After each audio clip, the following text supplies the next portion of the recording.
किसी ने क्या खूब कहा है, हीरा कोयले की खान में छुपा होता है, पर चमकता तभी है जब मेहनत से तराशा जाए। नमस्कार दोस्तों, स्वागत है उस मंच पर जहां हम परोसते हैं प्रेरणा की चटपटी चाय, लखनवी तहजीब की खुशबू, वो भी मस्ती के तड़के के साथ। आज मैं लेकर आया हूं अयोध्या नगरी की एक ऐसी कहानी जो आपके अंदर की चिंगारी को न सिर्फ जलाएगी बल्कि उसे सरयू की पवित्र धारा की तरह चमकने का रास्ता भी दिखाएगी। तो थामिए अपनी चाय का प्याला और चलिए अयोध्या नगरी के इस मज़ेदार सफ़र पर। यह कहानी है एक गुरु और उनके शिष्य की, जो अयोध्या के रास्ते से अपने गांव की ओर जा रहे थे। चलते चलते काफ़ी रात हो गई। शिष्य ने थोड़ा घबराते हुए कहा, गुरुजी, अंधेरा छा गया है, रात हो चुकी है, क्यों न पास के किसी गांव में ठहर जाएं। गुरुजी शांत भाव से मुस्कुराते हुए बोले, ठीक है, चलो शिष्य, पास के किसी गांव में रुकते हैं और भोर में फिर से यात्रा प्रारंभ कर देंगे। गुरु और शिष्य एक छोटे से घर के दरवाजे पर पहुंचे। दरवाजा खटखटाया और वहां से एक साधारण सा इंसान बाहर निकला, जिसका नाम था रामू, जो दिखने में तो अयोध्या के भक्त जैसा था, पर बातों में थोड़ा मस्तीखोर। रामू का घर तो छोटा सा था, पर उसका दिल सरयू नदी सा निर्मल और विशाल। गुरुजी ने कहा, रामू भाई, हमें रात गुजारने के लिए थोड़ी सी जगह चाहिए। रामू ने अयोध्या की भक्ति भरी अदा में जवाब दिया, गुरुजी, मेरा घर छोटा है, पर दिल में जगह इतनी कि आप दोनों के साथ सारा अयोध्या भी समा जाए। आइए, मेरी कुटिया में आपका स्वागत है। गुरुजी ने देखा कि रामू का घर साधारण सा था, जैसे सरयू किनारे का कोई पुराना आश्रम।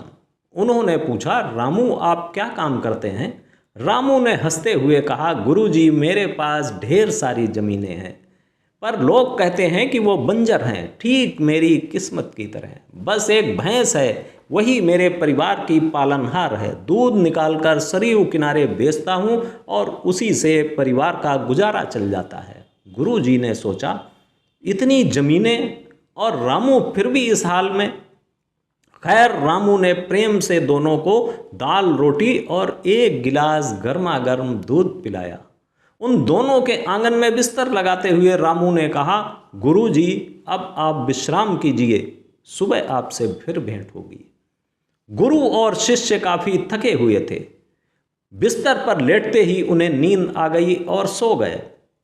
भोर के 4 बजे जब पूरा गांव गहरी नींद में सो रहा था, तो गुरुजी ने अपने शिष्य को जगाया और आंगन में बंधी उसकी भैंस को लेकर चुपचाप गांव से बाहर निकल गए। ये देखकर शिष्य तो एकदम घबरा गया और उसे अपने गुरु पर बहुत गुस्सा आया। वो सोच रहा था, ये गुरु नहीं घंटाल हैं, लगता है मैंने किसी गलत गुरु को चुन लिया। वह थोड़ा गुस्से में बोला, गुरुजी, ये क्या मजाक है? हमने तो रामू की रोजी रोटी छीन ली, अब वो बेचारा कैसे गुजारा करेगा? गुरुजी मुस्कुराते हुए बोले, शिष्य, जिंदगी में कभी कभी एक दरवाजा बंद करना ही नया रास्ता खोल देता है। और वैसे भी भैंस को तो हम अयोध्या की सैर कराने के बाद किसी आश्रम में छोड़ देंगे। दोस्तों, दरअसल ये कोई चोरी नहीं थी, ये था एक गुरु का अपने शिष्य को जिंदगी का सबक सिखाने का अनोखा तरीका। लेकिन रामू का क्या हुआ होगा? चलिए आगे की कहानी सुनते हैं। दोस्तों, इस घटना के लगभग 10 वर्ष बीत चुके थे। शिष्य, जो अब खुद एक गुरु बन चुका था, और एक दिन उस गांव में फिर से वापस लौटा। उसके दिल में एक टीस थी, क्या उस रात गुरुजी ने रामू के साथ गलत किया था? पर गांव पहुंचते ही उसकी आंखें चौंधिया गईं। रामू के छोटे से घर की जगह अब एक शानदार हवेली खड़ी थी, जैसे अयोध्या का राम मंदिर चमक रहा हो। हरे भरे बगीचे, लहलहाती फसलें, और रामू, वो तो अब किसी सच्चे भक्त की तरह अमीर और खुशहाल था।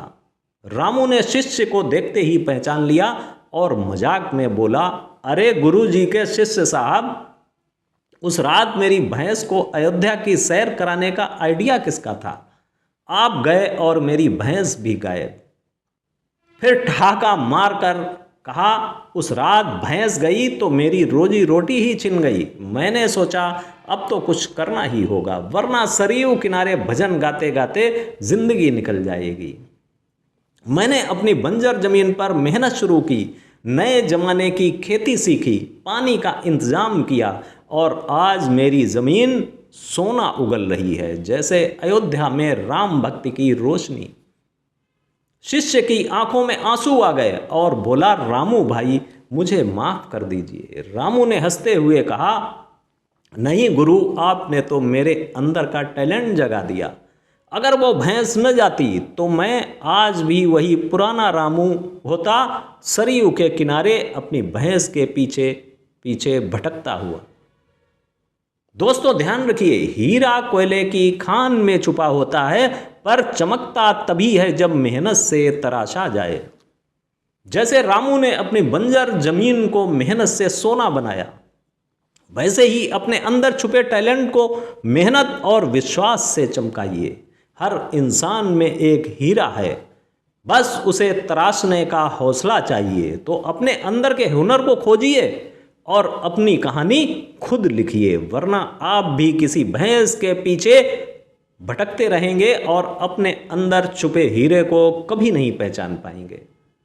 तो दोस्तों, अगर आपको ये कहानी पसंद आई हो तो लाइक करिए और हमारे YouTube चैनल टॉक मक को सब्सक्राइब करना न भूलिए। साथ ही फेसबुक पेज को फॉलो कर लीजिए ताकि हर नई कहानी आप तक पहुंचे और ज़िंदगी में कुछ नया सीखने को मिले।